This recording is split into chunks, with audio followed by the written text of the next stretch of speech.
चक्रवर्ती जी महाराज ने स्पष्ट मना कर दिया। क्यों? देखिए, जब तक कोई वस्तु हमारे पास नहीं होती है तब तक हम उस वस्तु के लिए भगवान से प्रार्थना करते हैं, संत से प्रार्थना करते हैं, सद्गुरु भगवान की कृपा से प्रार्थना करते हैं, कोई देव प्रार्थना करते हैं। परंतु जैसे ही वस्तु हमारे पास आती है उसको हम अपना मान के व्यवहार करने लगते हैं। नहीं थी अपने पास तब तक सबकी थी, कृपा की थी, आशीर्वाद की थी, और मिल गई अपनी है। फिर जब उसमें कुछ उत्पात होता है तब फिर वही करते हैं। क्यों? अब तो फिर बिगड़ गया। कृपा सर्वकाल अनुभूति में रहनी चाहिए हमारे, ये कृपा से है, प्रयास से नहीं है। और जो कृपा से प्राप्त हुई है किसी की, वो हमारी नहीं है। विश्वामित्र जी महाराज ने गुरु वशिष्ठ जी की ओर देखा, कहा समझाइए महाराज चेले को। तब वशिष्ठ बहुविधि समझावा, तो नृप संदेह नास कह अति आदर जो तनय बुलाए, हृदय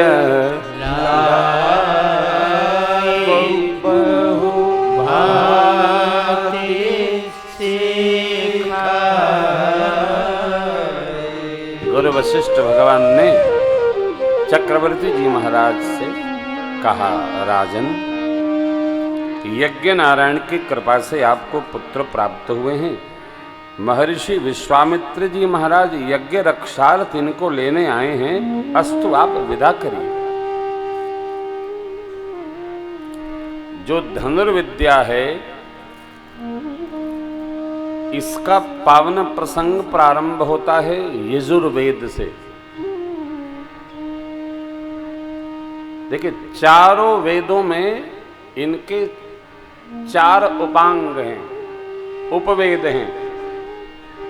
ऋग्वेद का उपवेद है आयुर्वेद, यजुर्वेद का उपवेद है धनुर्वेद, सामवेद का उपवेद है गंधर्व वेद, और अथर्ववेद का उपवेद है स्थापत्य वेद, जिससे वस्तु शास्त्र आजकल निकला है।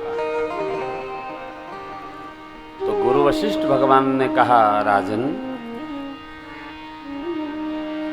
हमने शिक्षा तो दे दी, अब राम जी को आयुध की दीक्षा चाहिए। अस्तु, ऋषिवर के साथ इनको जाना होगा।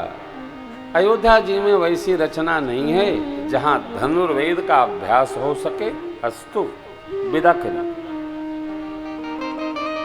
कोई महात्मा यहाँ कहते हैं कि गुरु वशिष्ठ भगवान ने समझाया, राजन, मेरे राम जी की कुंडली में ऐसा योग है कि जब किसी ऋषि मुनि संत के साथ में जावेंगे तभी इनके विवाह का योग बनेगा। बस लाभ सुनाई में आ जाए, जीव कैसा भी व्यवहार करने लगता है। इसे देखिए पंक्ति, नृप संदेह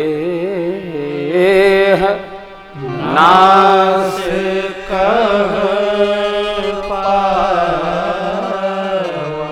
आदर पूर्वक राम लक्ष्मण प्रभु को बुलाए चक्रवर्ती जी महाराज, हृदय लगाए, विश्वामित्र बाबा के संग में विदा कर रहे हैं।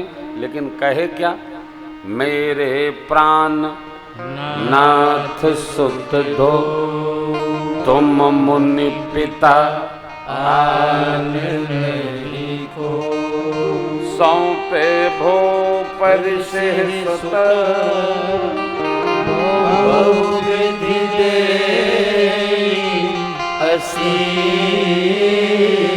जननी भवन प्रभु चले नारी पर। चक्रवर्ती जी महाराज को तो इतना गुरु जी को समझाना पड़ा, लेकिन बड़ी अम्बा के पास गए, माताओं को प्रणाम किए प्रभु लक्ष्मण जी महाराज, और प्रणाम करके इतने कहे गुरु जी आए हैं विश्वामित्र बाबा, उनके साथ जा रहे हैं। चले नाई पद शीस, मां ने रोक ही नहीं। क्यों? वहां तो विवेक सर्वकाल उपस्थित है ना, रोकी नहीं माई, राम कर आशीर्वाद लेके प्रभु चले। यहां अब भगवान का मेरे स्वरूप थोड़ा भाव परिवर्तित हो रहा है। पुरुष सिंह दो हर्ष चले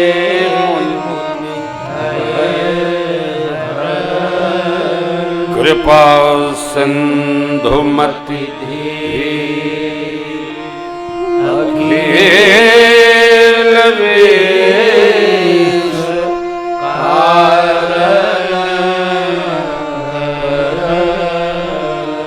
अनंत कोटि ब्रह्मांड के शासक परमात्मा श्री राम भैया जी के साथ में चले। वीर भाव में भगवान चले हो। चलते चलते चलते चलते ताटक बनाया, प्रवेश किए, और जैसे ही ताड़का ने गुरुदेव के साथ राम लक्ष्मण प्रभु को देखा तो ललकार करके दौड़ी। यहां बाबा ने एक बात बड़ी सुंदर लिखी है। बाबा लिखते हैं, गुरु विश्वामित्र जी सोच रहे प्रभु ब्रह्मण्य देव मैं जाना मोहिनी पिदार्थ भगवान का स्वभाव बड़ा मधुर है। भगवान के लिए जो थोड़ा भी व्यवहार करता है ना, भगवान उसके लिए उसके 10 गुना व्यवहार, 1000 गुना व्यवहार करते। मेरे कार्य हेतु प्रभु ने माता पिता परिजन स्वजन सबका त्याग कर दिया। थोड़ा भी कोई बढ़ता है, सरकार कैसी करुणा कर देते हैं। पहुंचे, सिद्धाश्रम आने वाला है, इतने में चले जात मुनि दीन दिखाए सुनताड़ का क्रोध दिखाए सुनताड़ का क्रोध दिखाए जिए कहीं बाल प्राण हरि दीन जाने के निजे पद दीन जाने के निजे पद दीन जाने ऋषि निजनाथ विद्यानिधि कहुवे जाति जाके लागन क्षुधा पिपासा अतुलित बल तनु तेज प्रकाश आयुध सर्व समर्थ प्रभु निज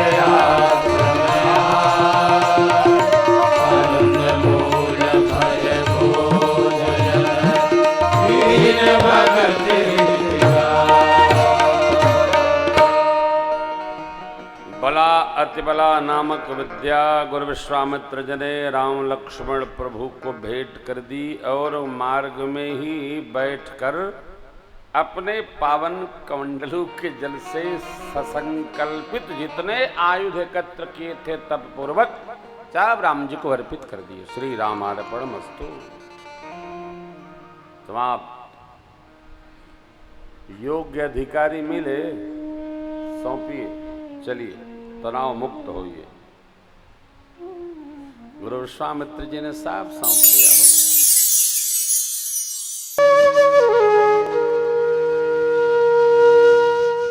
इसी तरह सुनते रहिए, चैनल को सब्सक्राइब करिए, बेल आइकन को दबा दीजिए और पुण्य अर्जन के लिए अपनों में शेयर करिए।